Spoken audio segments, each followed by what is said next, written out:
So first of all, on behalf of all of our co-chairs and all of you in this room, I just want to say thank you. Thank you for taking not only the time tonight to join us, but digging in your pocket for financial resources to help the Chicago Council on Global Affairs. It's something that's near and dear to my heart, as before I left for ambassador, I was serving on the board here and on the executive committee. And this is an organization that is super important to Chicago because it helps educate Chicagoans about what's happening in the world beyond our local community.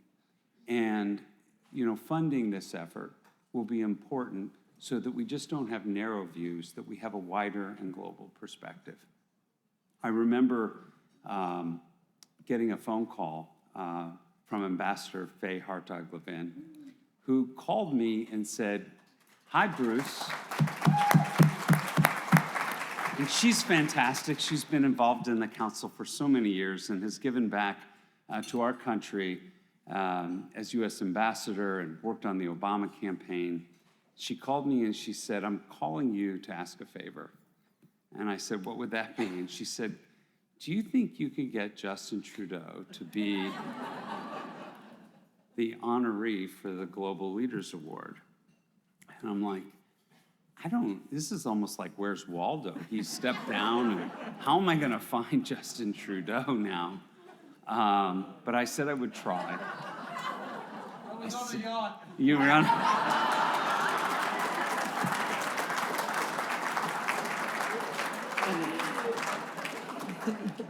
So when I called him and a girl answered the phone. No, just kidding. Just kidding. Just kidding. I said yes, and obviously things worked out that he's here, but I thought I'd take you back in time. And instead of going through a litany of all of the various things he's done, and he's done a lot, I thought I'd tell you a little bit about some of our experiences with the Prime Minister to give you a sense of him. And so here I was, new ambassador. Justin Trudeau was the head of the third party now. So you have the Prime Minister and his party, Stephen Harper.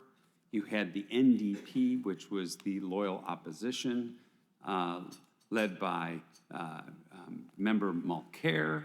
And then you had the head of the third party, which used to be the biggest party, but now a very small group. And we sat down, and he chased me down one time in Parliament and grabbed me and said, "Let's talk." And we talked for a little bit.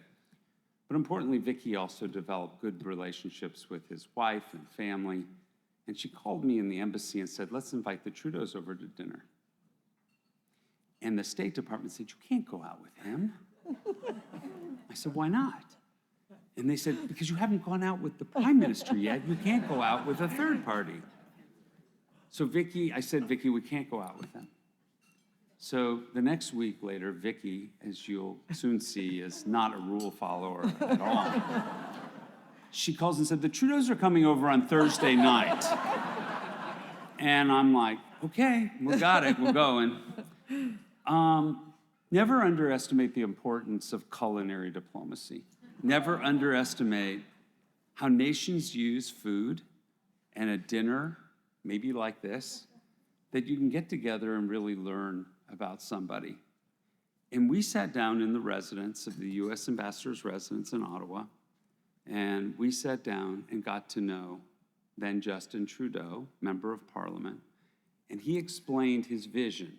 He explained with enthusiasm the importance of the U.S.-Canada relationship. He talked about his goals, and he told me he was going to be Prime Minister. And I'm like, "Got it." And he said, "No." And then he told me about a boxing match that everybody underestimated him and how he won in a boxing match, and he was going to be Prime Minister. I was taken with him in a very similar way to the way Vicki and I had dinner with Barack Obama when he was our new senator, and we left that dinner both saying that that man is the right man and he should be president someday. And we both smiled and we said we'd help him out, but how could Barack Hussein Obama ever become president from Chicago? And it was the same feeling that we had, that same magic something, that it feeling, that when we left that dinner that night, well, we didn't really leave. I guess he left the ambassador's residence. But it was magic. And so let me roll forward. It's time for election time. And I go and get the embassy together to develop a strategy on the tactics we're going to use for the Canada-U.S. relationship. I fly to Washington. I do the same thing with the White House, the State Department, and every other agency. And in that meeting, I was asked by the White House directly, so who's going to win this election? And I said, well, the pundits are all saying Stephen Harper's going to win. In fact, the embassy political experts say Stephen Harper, the sitting prime minister, is going to win. But I relayed about what was happening on the ground, the crowds that were showing up, the enthusiasm, and the feelings that we, Vicki and I, had developed meeting then Justin Trudeau. And I said to them, I think this guy actually can win. And if he does, we're going to have an amazing moment in time in a relationship with President Obama and the Prime Minister. And of course he wins. As we all know, he's here. And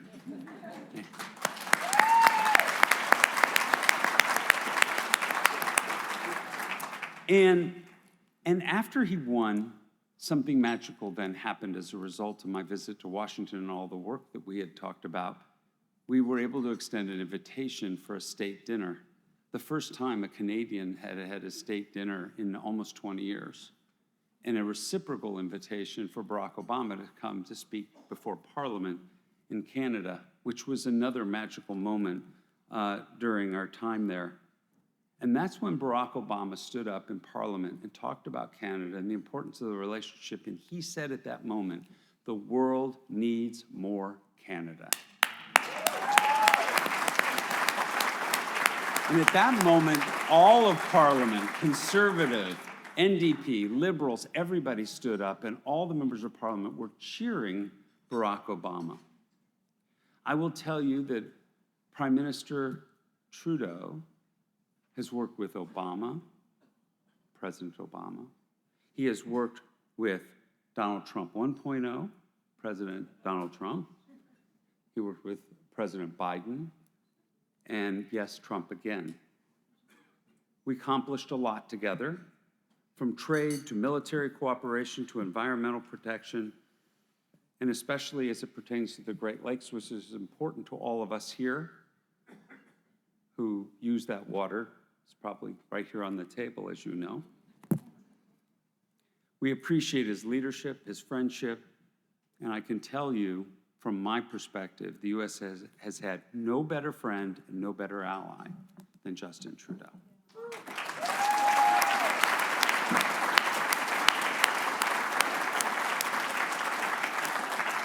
So I'll take a minute and set the stage. I remember so distinctly the day that Justin was elected Prime Minister. Ottawa was electric. Thousands of citizens lined the streets. Their enthusiasm for this youthful, innovative, compassionate leader was palpable. Justin's warmth, graciousness, and commitment to and support of all Canadians, is a core part of his leadership. He cares very deeply about the Canada-U.S. relationship, and he has worked hard every single day to enhance and preserve it. Justin's leadership is one of focused and collaborative diplomacy. While Bruce and I were in Ottawa, we had the amazing opportunity to personally share food and art, nature, values and concerns for social justice, equity, and the environment with the Prime Minister and his team. The Prime Minister and his team forged political, business, and cultural partnerships that created a space for dialogue that was respectful, it was fruitful, it was open, and it was inclusive.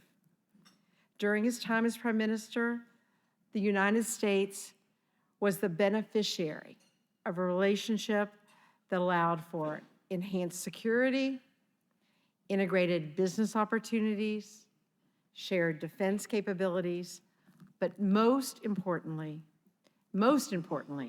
a 5,000-mile border of friendship.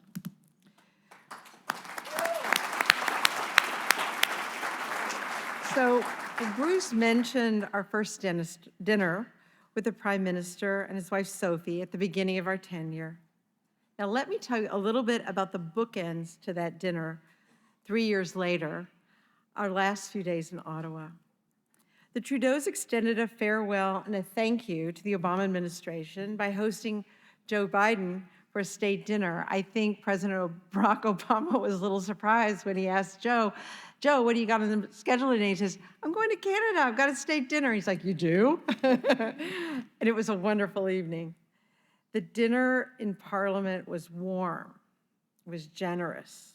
It included former ambassadors and friends from the United States and Canada. That dinner was a symbol of shared values and respect, and a beautiful evening that will be long remembered by both Canadians and Americans. This is one of my special memories. Our last night in Ottawa, we hosted an intimate dinner at the ambassador's residence with the Prime Minister and his family. We lovingly cooked up an idea that we would put their children to work, then 7, 5, and 2, and we would get them involved in cooking with our chef and actually serving us the dinner. It was a magical moment in time for all of us. And looking back on that time, fast forward, it has been such a pleasure to see his family grow and mature. The children have become incredible young adults. And Justin, as you know, had an esteemed role for a decade as Prime Minister, but I would guess to say that his probably most favorite and cherished role is his role as father of 3 incredible young children. So I will say when we left Ottawa in early 2017, January 20th at high to be noon, exact, yeah. we left very optimistic about the future, especially with Prime Minister Trudeau and his leadership. But we also left with a very good friend. So please join me in congratulating our friend and the Right Honourable Justin Trudeau with the Global Leadership Award from the Chicago Council.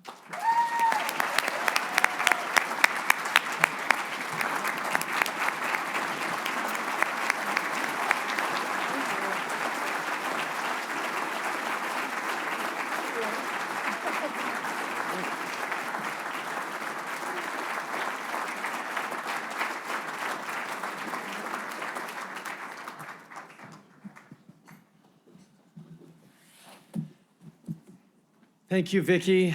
Thank you, Bruce, for your kind words and the stories. Bring back extraordinary memories of when I was shiny and new in my first years as Prime Minister. They put me on Vogue, they put me on the Rolling Stone, it was all excitement. It's hard to stay 10 years in politics and not get a few bruises and bumps along the way. But the friendships that I was able to build, not just here in the US, but around the world, and the work we were able to accomplish really, really sustained me all the way to the very, very last day. So thank you, both of you, for your kind words and mostly for your friendship. I want to recognize my fellow honorees tonight. Regina, your story is inspiring, your work ethic is limitless, and quite frankly, when we had a conversation yesterday at a bit of a roundtable with some of the emerging leaders and board members of the council, you asked a question that was perhaps most near and dear to my heart about one of the policies we put forward that I think encapsulates so much of what I tried to do with an extraordinary team for 10 years. We managed to create $10 a day childcare in Canada.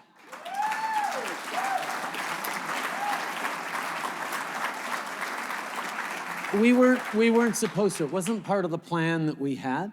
But as a famous Chicagoan once pointed out when he was mayor, a crisis is a terrible thing to waste. And when the pandemic hit, everyone understood firsthand how productivity drops incredibly when kids are underfoot at home and you're trying to do some work. And there was a brief moment, a window in which we could leap through and make $10 a day childcare a reality across the country, working with local governments and provincial governments. And we're now seeing millions of Canadians access this, which is really good for kids. As a former teacher, I can tell you early childhood education is essential. And we were able to make sure kids get the best start as they show up in grade 1 because of high quality childcare spaces. We did extraordinary things for women's participation in the workforce. It's risen to the highest levels ever in Canada because of affordable childcare. But anyone who makes an argument that childcare is just a social policy is not seeing the hard, cold economic results of the increase in production, in contributions, a presence of the workforce, of people not having to choose between having a family and having a career. It is strong economic policy, and that is why I was so proud of it. So thank you, Regina, for your example and your question. And Michael and Tanya, thank you for your extraordinary leadership towards Ukraine at a time when the world needs to remember that defending the rules-based international order, preventing people from arbitrarily redrawing lines on a map because their army happens to be bigger, is something that we thought we put behind us at the end of World War II as we built the Bretton Woods institutions, as we enabled the UN to say where the lines were and respect them. And the idea that in this time of tremendous upheaval and uncertainty, someone is going to actually try to get away with violating one of the most foundational principles of the rules-based order that keeps us safe and has kept us safe for close to 80 years in the time of unprecedented peace and prosperity, requires all of us to step up. And as Canadians, and as so many of us have, we stand up for Ukraine not just because of our friendship with Ukrainians, but because it is the right thing to do, and I'm so glad to see you continuing the calls to action today that are so necessary. It's an honor to be on stage with you. I also have to say, I'm really touched that you would honor a Canadian here at this moment of terrible conflict between Canada and the United States. But I find myself in a room full of Blue Jays fans, so we're actually delighted about that. Just before coming on stage, the Jays were leading, so it's good news on that. But in all seriousness, this is a moment of challenge between our two countries right now. And as I was speaking with a number of American colleagues and friends today, I had to point out a few times that it's not actually about the tariffs. Tariffs, they come and go. They're a tool of, they're not great, they're unhelpful, and the tariffs are doing real damage to Canadians, but they're also costing Americans because it hikes prices for Americans. But that's not why Canadians are more upset now than we have been in a long time towards our neighbors to the south. It's that this time it feels personal because it makes absolutely no economic sense at a time of tremendous pressures geopolitically, of trade rivalries, of geopolitical destabilization and rise of aggressive, disruptive powers around the world, that the American administration would choose to turn its back on the ally and friend that has been there for you for decades, generations, and centuries, fighting side by side with you in 2 world wars, in Korea, in Afghanistan, dying side by side with you because we believe in the same values and we've been able to do big things together, has thrown Canadians. Now, it's not irretrievable, but it is real. And I would ask you to be patient and understanding towards Canadians, and to remember what we were able to do in my first term and in President Trump's first term, when there was a very, very real threat of ripping up the North American Free Trade Agreement, the most successful free trade agreement ever signed anywhere in the world. We managed to renegotiate that through a lot of hard work, through a lot of discussions, lots of ups and downs, and some grumpy overreactions from Air Force One. But we stayed focused, but we couldn't have done it alone. We were able to keep those negotiations on track and come out with a strengthened and updated North American Free Trade Agreement because Americans stepped up to defend that partnership. Beyond partisan lines, it was, the late, great Tom Donahue of the U.S. Chamber of Commerce was on the phone with me every few weeks as we were strategizing on how to keep this moving forward. Leaders of industry who, to a certain extent, sometimes competed with Canadian industries, but understood how our woven-in supply chains were just so successful. Republican governors, classic Republicans who understand the importance of free trade, who knew that Canada was their #1 export market, all pulled around and made the case. And I know that right now everyone feels overwhelmed by all the challenges going on in American politics and, quite frankly, in politics all around the world. But as we move forward on trying to figure out how we can together as friends, as we always have, rise to meet the global challenges side by side together, I know that a tremendous number of American thought leaders, business leaders, political leaders will be making sure that you know that it is always in your best interests to do things with your best friends north of the 49th parallel. So thank you for the work that you're going to be doing.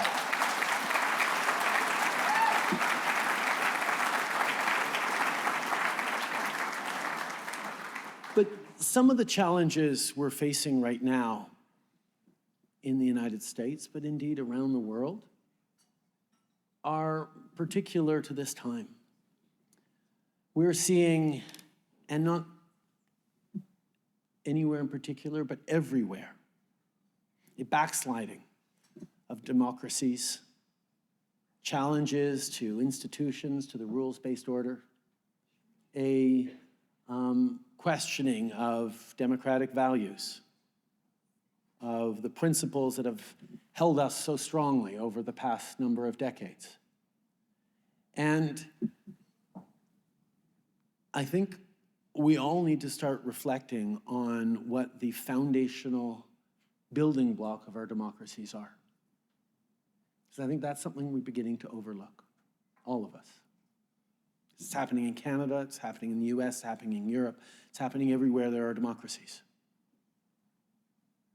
We tend to think that democracies remain strong because of the people who hold up the institutions, the Supreme Courts, the public service, the folks who are working every day to deliver benefits and supports, uphold the law.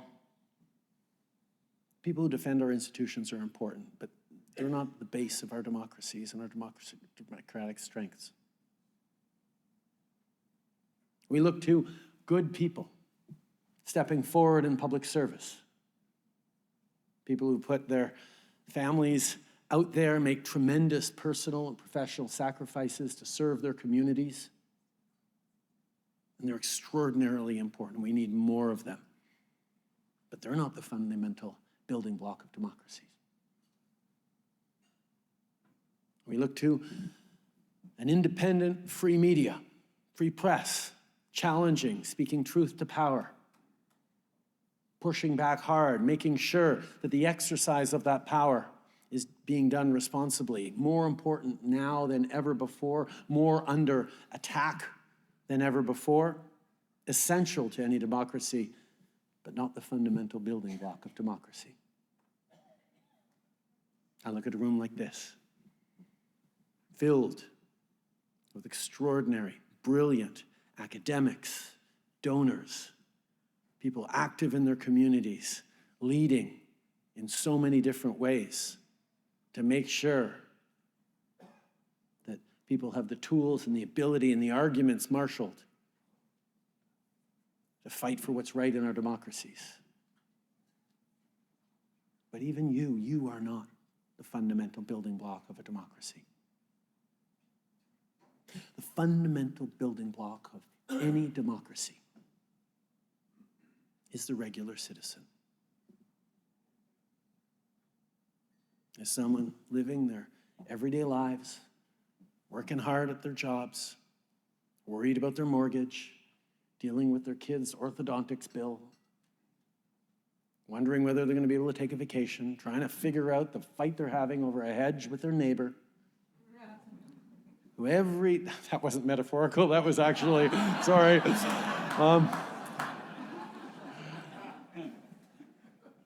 Who every few years decide they have to pay a little more attention to politics and put an X in a box somewhere. They are the fundamental building block of democracy. And democracy only works if those people get to be thoughtful, engaged, responsible, and indeed hopeful and positive about their own role within their democracy.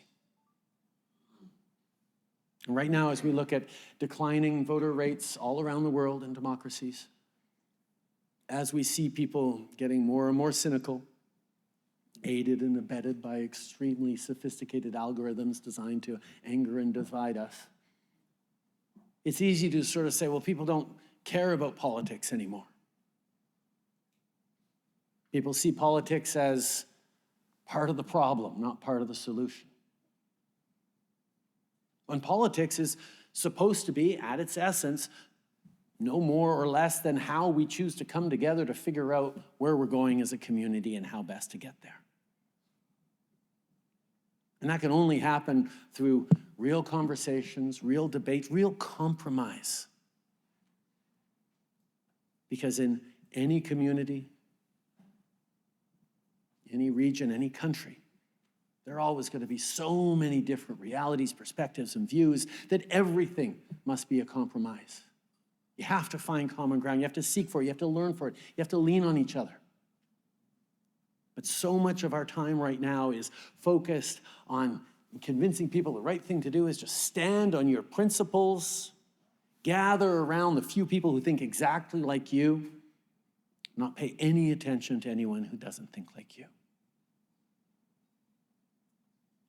So we look at people and they get cynical and they get frustrated, and you say, well, how can we build a cohesive, coherent democracy if people are going to completely disengage? But the fact is, when voters are not engaging thoughtfully and responsibly, it's not a sign they don't care about where their community or their country is going. It's perhaps a sign that they are deeply frustrated, that they feel powerless in almost every way to affect the way their community or country is going. Nobody wakes up deciding to be angry at their neighbor. Nobody starts their day wanting to be fearful about what fresh hell will be unleashed in the newspapers when they open it up that morning. Nobody wants to be cynical and skeptical about their community, their society's ability to either keep them safe or support them as they move forward in building a life for themselves and their family. But that's where people are. because times are hard here in the US, in Canada, and everywhere around the world. Made harder by new technologies that make us feel more and more powerless, more and more angry. And I don't mean to sound bleak, because this is not a cause for bleakness, but it is a reason to be very, very clear-eyed about the challenges facing us if we do believe, as I do, as I know everyone associated with the Chicago Council surely does, that democracy, rich, robust, thriving democracies, is the only way to not just continue with the kinds of lives that we want our kids and grandkids to have, but the only way to potentially solve the incredible challenges, from climate to widening gaps between haves and have-nots, to geopolitical instability, to uncertainty, to everything that we're facing around the world. A robust democracy is the means to solve those challenges. And our capacity to do that relies on how we engage in deep respect and almost reverence for the average voter. Flies straight in the face of Winston Churchill's oft misquoted statement about the best argument against democracy being, no, that wasn't his. His was the, someone said the best argument against democracy is a 5-minute conversation with the average voter. Winston Churchill's quote was more about democracy being the worst of all systems, with the exception of every other system that's ever been tried. I used to be a school teacher, and when I studied for my B.Ed, I was struck by one particular classic study that was done when these things were actually allowed morally back in the less rigorous 60s. Someone did an experiment where they took a group of kids and divided them into 2 classes, matched evenly in academic performance, grades, socioeconomic backgrounds, all the different things, so they were equivalent. And then gave one class to a teacher and said, these kids are the brains. They're the smart ones. They're the high potential, high achievers. And told the other teacher of the other class, have fun, these guys are the slow ones. They're the ones that are really challenged, and just do what you can with them. And they were given the exact same curriculum, the exact same tools and everything. And of course, at the end of the year, when all the evaluations were done, the brains, supposed brains, massively overachieved to the ones of whom very little was expected. You know, voters are the same way. People are the same way. We will rise to the level with which we are treated the way we are expected to. Right now, we've got a lot in our Western democracies that is focusing on disempowering, on ignoring, on never minding the daily realities of voters and the challenges that they're facing. But the same way that is the challenge we're facing now, if we are able to see them, to listen to them, to respond to them, to put before them real solutions that show that we get their realities, there is no limit to what we can't achieve in a democracy, even given all the challenges we have right now. And let me tell you, in the challenges the world is facing right now, there is only one democracy in this world that has even a hope of countering and keeping us on the right path. And that is the United States of America.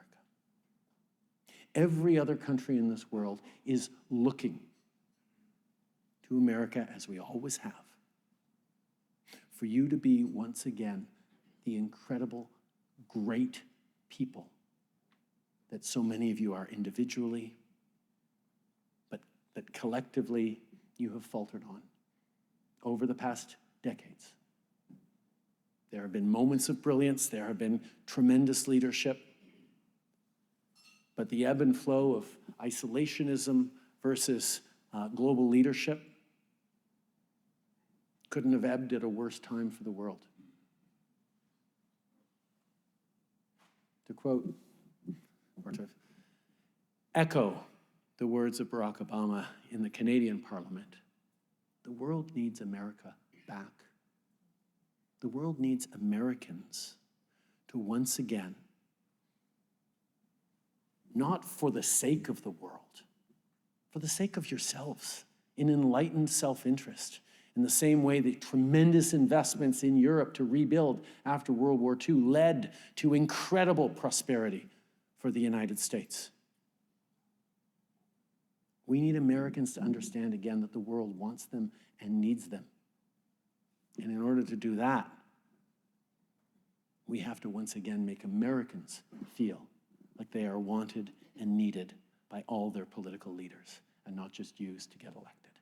That's the challenge that the world is facing right now, and that's a challenge that we're facing in all of our democracies, including my own. Canada's not a magical place of unicorns and rainbows. We have the same kinds of divisions and challenges that every other country has. But to keep people hopeful, to keep them feeling valued and dignified in their lives, in their decisions, in their power to affect change, that is the challenge we must set ourselves to like never before if we're going to make it through the next few decades of transformative change in the world. And I know every step of the way the Chicago Council will be there helping us, challenging us, and leading this great city in so many thoughtful ways. Merci beaucoup, mes amis. Thank you all.